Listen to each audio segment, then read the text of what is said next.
نعبد وإياك نستعين اهدنا الصراط المستقيم صراط الذين أنعمت عليهم غير المغضوب عليهم ولا الضالين.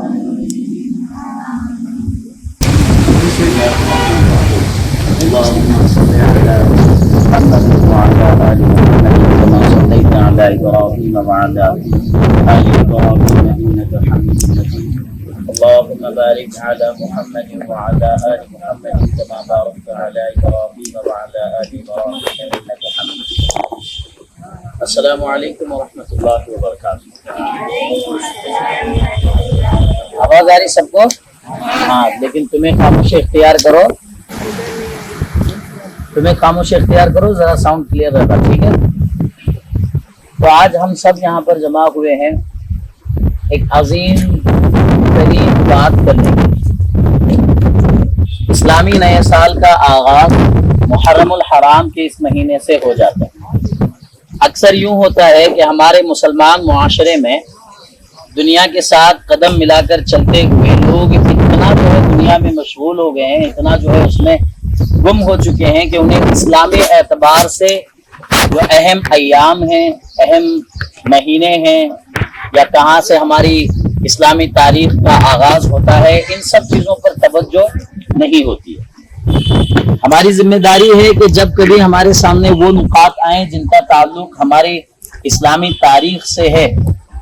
تو ہم تمام اس بات کی فکر کریں کہ ان اسلامی تاریخوں کو بخوبی اپنے ذہن میں رکھیں اور کیا کیا کام ان مہینوں میں یا ان دنوں میں کرنے ہیں اس پر ہماری توجہ. آئیے ہم بات کرتے ہیں محرم الحرام کے مہینے. محرم الحرام سب سے پہلے تو وہ مہینہ جہاں سے اسلامی نئے سال کا آغاز ہوتا ہے، اور دوسرا یہ عظیم الشان مہینہ اس لیے بھی ہے کہ قرآن کریم میں جن 4 مہینوں کو حرمت والے مہینے کہا گیا، یعنی قابل احترام مہینے جو اللہ تبارک و تعالیٰ کے نزدیک زیادہ محبوب ترین مہینے ہیں، اس میں سے ایک مہینہ محرم الحرام کا مہینہ. اصل مسئلہ یہ ہے کہ جہاں کہیں اللہ تبارک و تعالیٰ کے محبوب مہینوں کا ذکر ہو، اللہ کے نزدیک محبوب وقت کا ذکر ہو، اللہ کے نزدیک محبوب دن کا ذکر ہو، تو ان اوقات میں، ان ایام میں، ان مہینوں میں اللہ تبارک و تعالیٰ ایمان والوں کو موقع عطا کرتے ہیں کہ اگر وہ ان موقعوں کو پا لیں تو جس طرح سے ان موقعوں کو گزارنا ہے اس طرح سے گزار دیتے ہیں. تو اللہ تبارک و تعالیٰ دیگر ایام کے مقابلے ان مہینوں میں، ان دنوں میں، ان ہفتوں میں یا ان لمحات میں زیادہ ثواب عطا کرتے ہیں. مثال کے طور پر اگر کوئی انسان فرض نماز باقی ایام میں پڑھتا ہو، لیکن ہم نے سنا ہے کہ وہی فرض نماز جب رمضان المبارک میں ہم ادا کرتے ہیں تو اس کا ثواب اللہ تبارک و تعالیٰ بہت زیادہ اضافہ کر کے عطا کرتے ہیں. رمضان المبارک کا مہینہ کہیں، پچھلا مہینہ جو ہمارا ذی الحجہ کا مہینہ گزرا، اس مہینے کے پہلے عشرے کی بھی یہی سعادت ہے کہ اللہ تبارک و تعالیٰ نے جو ہے یہ ایام ہمیں دیے ہی اس لیے ہیں کہ ان کا صحیح سے استعمال کر کے ہم اللہ تبارک و تعالیٰ کو راضی کریں. محرم الحرام کا یہ مہینہ جس میں یوم عاشوراء کا بھی دن ہے، اور اس کی ایک اہم ترین فضیلت یہ ہے کہ اللہ تبارک و تعالیٰ کے نزدیک بڑا ہی احترام والا یہ مہینہ ہے. آج ہم نے محرم کے مہینے کو چند ایک رسم و رواجات اور بدعات کی شکل میں یاد رکھا. اللہ معاف کرے، مسلمانوں کے اندر یہ رسوم کا معاملہ، یہ رسم و رواجات کا معاملہ، یہ بدعات کا معاملہ اگر پنپنے لگے تو ہم مسلمانوں کی ذمہ داری ہے کہ کسی طرح سے اس کا خاتمہ کروائیں، کسی طرح سے اسے ختم کروائیں. یقین جانیے گا آج مسلمانوں کے حالات ایسے ہو گئے ہیں کہ ان کے نزدیک جب محرم کی بات آتی ہے یا یوم عاشوراء کی بات آتی ہے، چند چیزیں ہیں جن کا اسلامی تاریخ سے یا اسلامی حسن سے کوئی لینا دینا نہیں ہے، محرم کے نام پر بس وہی چیزیں یاد ہیں. ہونا تو یہ چاہیے تھا کہ جب محرم الحرام کا آغاز ہو تو ہماری توجہ عبادتوں کی طرف اور بڑھ جائے. کیوں؟ کیونکہ اگر بات یہ ہے کہ اللہ تبارک و تعالیٰ کے نزدیک یہ مہینہ قابل احترام ہے تو اس کا یہ مطلب ہے کہ اللہ تبارک و تعالیٰ اس مہینے میں کی جانے والی عبادتوں کا ثواب اور بھی بڑھا کر عطا کرتے ہیں۔ اگر جمعہ کا دن اللہ تبارک و تعالیٰ کے نزدیک محبوب ترین دن ہے، یا لیلۃ القدر اللہ تبارک و تعالیٰ کے نزدیک بہت زیادہ محبوب ترین رات ہے، جس طرح سے محرم الحرام کا یہ مہینہ بھی اللہ تبارک و تعالیٰ کے نزدیک محبوب ہے، تو اس میں اللہ تبارک و تعالیٰ بندے کے اعمال کے منتظر رہتے ہیں، اور جتنا وہ عمل کرتے ہیں اللہ تبارک و تعالیٰ کئی گنا زیادہ اسے عطا کرتے ہیں۔ یہ ان مہینوں کی فضیلت ہے۔ ایمان والے کی ذمہ داری ہے کہ چاہے وہ ذی الحجہ کا مہینہ ہو، رمضان المبارک کا مہینہ ہو، محرم الحرام کا مہینہ ہو، رجب المرجب کا مہینہ ہو، ذی القعدہ کا مہینہ ہو، یا شعبان المعظم، جہاں کہیں ایسے موقع سامنے آئے کہ ہم ان موقعوں کا استعمال کر کے اگر اللہ تبارک و تعالیٰ کو مزید راضی کر سکتے ہیں تو ہماری پہلی کوشش یہ ہونی چاہیے کہ انہیں ہم غفلت میں نہ گزاریں۔ ہمارا مسئلہ یہ ہے ذی الحجہ کو یا محرم الحرام کے مہینوں کو ہم غفلت میں گزارتے ہیں۔ میرے کہنے کا یہ مطلب ہے کہ جس طرح سے کسی ایک انسان کے لیے سنہرے مواقع دنیا میں ہوتے ہیں، مان لیجئے گا اگر کوئی انسان کوئی کار خریدنا چاہے، بائک خریدنا چاہے، موبائل خریدنا چاہے، فیسٹیولز کے قریب جو عیدین ہوتی ہیں، جو غیر مذہبی بھی تہوارات ہوتے ہیں، ان کے نزدیک جس طرح سے موبائل کے لیے یا دیگر دنیاوی ساز و سامان کے لیے آفرز رکھے ہوتے ہیں نا کہ کم دام میں یہ چیزیں آپ کو مہیا کر دی جائیں گی، کم دام میں یہ چیزیں آپ کو میسر ہوگی، اس سے کئی گنا زیادہ عظیم ترین بات ہے کہ اللہ تبارک و تعالیٰ نے اپنے ایمان والے بندوں کے لیے خاص موقع رکھے ہیں کہ میرے بندو ان موقعوں پر اگر تم سجدہ ریز ہوتے ہو تو تمہارے سجدے کا ثواب میں تمہیں بڑا کر دوں گا، ان موقعوں پر اگر تم روزہ رکھتے ہو تو میں اس روزے کا ثواب اضافہ کر کے تمہیں عطا کروں گا، ان موقعوں پر اگر تم اللہ کی راہ میں خرچ کرتے ہو تو اللہ تبارک و تعالیٰ اس کا ثواب کئی گنا زیادہ بڑا کر دیتے ہیں۔ اسی محرم الحرام کے مہینے کا آغاز ہمارے سامنے ہوا ہے، اور ایک چیز اس میں یہ ہے کہ اس سے ایک خوبصورت تاریخ جڑی ہوئی۔ ایک معاملہ تو یہ ہے کہ محرم الحرام کے اس مہینے میں کربلا کا وہ واقعہ پیش آئے، شہادت حسین رضی اللہ تعالی عنہ، نبی کریم صلی اللہ علیہ وسلم کا وہ خاندان جو فاطمۃ الزہرا رضی اللہ تعالی عنہا سے حضرت علی کرم اللہ وجہ سے آگے بڑھا، اسی مہینے میں آ کر اللہ تعالیٰ نے ہمیں وہ دن بھی دکھایا ہے، کئی ساری حکمتوں کے تحت ہے کہ اللہ تعالیٰ نے محمد مصطفیٰ صلی اللہ علیہ وسلم کے خاندان کے لوگوں کو میدان کربلا میں شہید کر دیا۔ یہ وقت جو ہے اس طویل داستان کی نہیں ہے، پھر کبھی موقع ملے گا کربلا کے واقعے کے اعتبار سے کہ کیوں یہ واقعہ پیش آیا، کیا کیا نقاط اس میں پیش آئے اور کیا اس کا انجام ہوا، لیکن ایک چیز یہ ہے کہ اس میں مسلمانوں کی ایک طرح سے دنیاوی اعتبار سے شکست ضرور ہے، لیکن قیامت تک کے ایمان والوں کے نزدیک اگر ان کی داستانیں بیاں ہو رہی ہیں حسین انداز میں تو اصل میں یہ ان کی فتح ہے،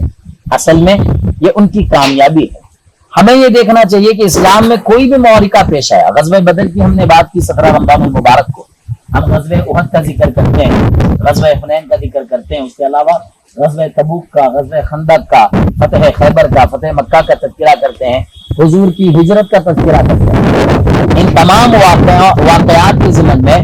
ہم تمام کی ذمہ داری ہے کہ ہم سب سے پہلے یہ دیکھیں کہ ان واقعات سے ہمیں سبق کیا ملتا ہے۔ ہم نے غزوہ بدر کے موقع پر بات کی تو ہم نے وہ نکات آپ کے سامنے رکھی کہ غزوہ بدر سے ہمیں کیا سبق ملا۔ اب بات ہے کربلا، ہم نے کربلا کو کس طرح سے یاد رکھا ہے، ہم کیا اس واقعے کا حق ادا کر رہے ہیں، ہم ان کے ایثار و قربانی کا کیا حق ادا کر رہے ہیں، اس وقت میں جو خون بہا نبی کریم صلی اللہ علیہ وسلم کے اہل و عیال کا، ہم ان کا کیا حق ادا کر رہے ہیں، یہ دیکھنے والی بات ہے۔ کربلا سے سب سے پہلا سبق ہمیں ملتا ہے وہ یہ ہے کہ حق کبھی باطل کے سامنے جھکتا نہیں۔ ہمیں نہ کسی اور طریقے سے، ہمارے بڑوں نے کہو یا جہالت میں بھرے ہوئے لوگوں نے نا کسی اور طریقے میں، کسی اور سانچے میں ڈال کر یہ واقعہ بتایا، لیکن اصل میں اللہ تبارک و تعالیٰ نے جتنے بھی واقعات اسلامی تاریخ میں ایک خوبصورت موڑ پر رکھے ہیں ان کا اپنا مقام ہے، اور وہ واقعات ہمیں یہ ذمہ داری سونپتے ہیں کہ ہم ان واقعات سے کیا حاصل کرتے ہیں۔ کربلا کا واقعہ جسے سب سے پہلا سبق یہ ملتا ہے کہ حق کے ساتھ کھڑے رہنا اور باطل کے آگے نہ جھکنے کا اعلان حضرت حسین رضی اللہ تعالیٰ عنہ نے اس واقعے کے ذریعے ہم تلک پہنچایا ہے۔ اور اس واقعے کی اگر ذرہ سے اس واقعے کا ذرہ سا بھی اثر ہم میں باقی ہے تو ہم سب سے پہلا کام یہ کریں گے کہ جو چیزیں بھی ہمیں باطل کی طرف لے جائیں، غلط کام گناہ کی طرف لے جائیں، ہم ایک مجاہدہ اس کے ساتھ کرتے ہوئے اپنے آپ کو ان غلط کاموں سے وغیرہ روکیں۔ اور دوسرا سبق جو ملتا ہے حضرت حسین رضی اللہ تعالیٰ عنہ نے، ان کے گھر کے تمام ہی افراد نے جو صبر کا مظاہرہ کیا حالات میں، کئی ایک بڑی سی تعداد سامنے موجود ہے، اب وقت ہے کہ وہ کبھی بھی حملہ آور ہو کر ہمیں نیست و نابود کرنے کی کگار پر ہیں، لیکن ان تمام چیزوں کے باوجود بھی صبر کا دامن نہیں چھوڑا، نہ حضرت حسین نے چھوڑا، نہ ان کے بچوں نے چھوڑا، نہ ان کے جو ہے بھائیوں نے چھوڑا، نہ ہی ان کے خاندان نے صبر کا دامن چھوڑا، بلکہ اللہ تبارک و تعالیٰ کی اگر اس میں رضا ہے تو انہوں نے اپنے آپ کو اللہ کی رضا کے لیے نچھاور کر دیا۔ میں اس کے اعتبار سے میں مین پوائنٹس آپ کو بتاتا ہوا آگے بڑھوں، کیونکہ اور بھی ذرا سی بات کرنے اور وقت ذرا سا کم ہے۔ اس کے علاوہ حضرت حسین رضی اللہ تعالیٰ عنہ کے ساتھ وہ جو معاملہ کربلا میں پیش آیا، اس سے ایک اور بڑا سبق یہ ملتا ہے کہ حق کے لیے اگر اپنی جان گنوانی پڑے، اپنے آپ کو قربان کر دینا پڑے، اس کے لیے بھی مسلمانوں کے پیر ڈگمگانے نہیں چاہیے۔ اور ایک اصل سبق جو اس سے ملتا ہے عبادات کا سبق۔ ہم نے بارہا سنا ہے کہ کربلا کا وہ واقعہ، میدان کربلا میں ان کے اوپر تیروں کی بوچھار بھی ہے، تلواریں لے کر لوگ کھڑے بھی ہوئے ہیں، معاملہ یہ ہے کہ ان قریب سب کچھ مٹ جانا ہے، لیکن اس کے باوجود بھی جب نمازوں کا وقت ہوا ہے یا جب اللہ تبارک و تعالیٰ کے حضور حاضر ہونے کا وقت آیا تو انہوں نے اپنے آپ کو حاضر کروا کر قیامت تک کے ایمان والوں کو یہ سبق دیا ہے کہ کسی بھی حال میں اللہ تبارک و تعالیٰ کی حمد و ثنا اور عبادت سے منہ موڑنے والا مسلمان نہیں کہلاتا۔ آج ہم نے نا اسے کسی اور طریقے سے دیکھا ہوا ہے، ٹھیک ہے، لوگوں نے نا کئی سارے رسم و رواجات کربلا سے جوڑ دیے، اللہ معاف کرے، کئی ساری بدعاتیں۔ آج ہمارے نزدیک کیا ہے، کربلا کا تذکرہ ہوتا ہے، محرم کا تذکرہ ہوتا ہے، تو ہمارے ذہنوں میں نا یقین جانیے گا محرم میں بجنے والے ان ڈھول تاشوں کی آوازیں جو ہے ہمارے کانوں پر گونجنے لگ جاتی ہے، کیونکہ یہی چیز ہم نے محرم کو لے کر دیکھی ہوئی ہے۔ ہمارے نزدیک وہ چیزیں سامنے آ جاتی ہیں کہ طرح طرح کے لوگ الگ الگ پکوان پکوا کر جو ہے بانٹ رہے ہیں، کبھی جو ہے وہ جو پنجے وغیرہ بٹھاتے ہیں، تعزیات بٹھاتے ہیں، ان کے سامنے پیش کر رہے ہیں، وہاں سے اٹھا لا رہے ہیں، انہیں برکتوں کا سبب سمجھ رہے ہیں، برکتوں کا باعث سمجھ رہے ہیں۔ یہ تمام چیزیں من گھڑت ہیں۔ اگر کربلا کا واقعہ کسی نے بہت زیادہ سنجیدگی سے لیا ہوگا تو اس نے سب سے پہلے اپنے آپ کو حق کے ساتھ کھڑا ہونا اور حق کے ساتھ ہی مر مٹانے کے لیے تیار کر لیا ہوگا اپنے آپ کو۔ اور اگر کسی نے کربلا کے واقعے کو بڑی سنجیدگی کے ساتھ لیا ہوگا تو اس کے اندر یہ چیز موجود ہوگی کہ حالات کوئی بھی آئیں وہ صبر کا دامن نہیں چھوڑے گا۔ اگر وہ اس نے کربلا کے واقعے کو بڑی سنجیدگی کے ساتھ سنا یا سمجھا اور لیا ہوگا تو حالات کوئی بھی آئیں وہ اللہ تبارک و تعالیٰ کی عبادات سے منہ موڑنے والا مسلمان نہیں ہوگا۔ آج ہمارا حال کیا ہے، ہم نے کربلا کا واقعہ سنا ہے، ہم نے غزوہ بدر سنے ہوئے ہیں، اور ہمیں معلوم ہے کہ قرآن کریم میں اللہ تبارک و تعالیٰ نے بارہا ہمیں نمازوں کو پڑھنے کی تاکید کی ہے، لیکن ہمارا مسئلہ یہ ہے کہ ہم نیند کے آغوش میں کئی ایک مرتبہ بغیر جو ہے سوچے سمجھے، بغیر خوف و خطر ہم جو ہے نماز فجر چھوڑ دیتے ہیں۔ ہمارا مسئلہ یہ ہے کہ ذرہ سی مصروفیت کا نام دے کر، ذرہ سی تکلیف کا نام دے کر ہم عبادات سے منہ موڑ لیتے ہیں، روزے سے منہ موڑ لیتے ہیں، قرآن کریم کی تلاوت سے منہ موڑ لیتے ہیں۔ حقیقت میں یہ مسلمانوں کی یہ علامات نہیں ہے۔ اگر کوئی حقیقت میں مسلمان ہے،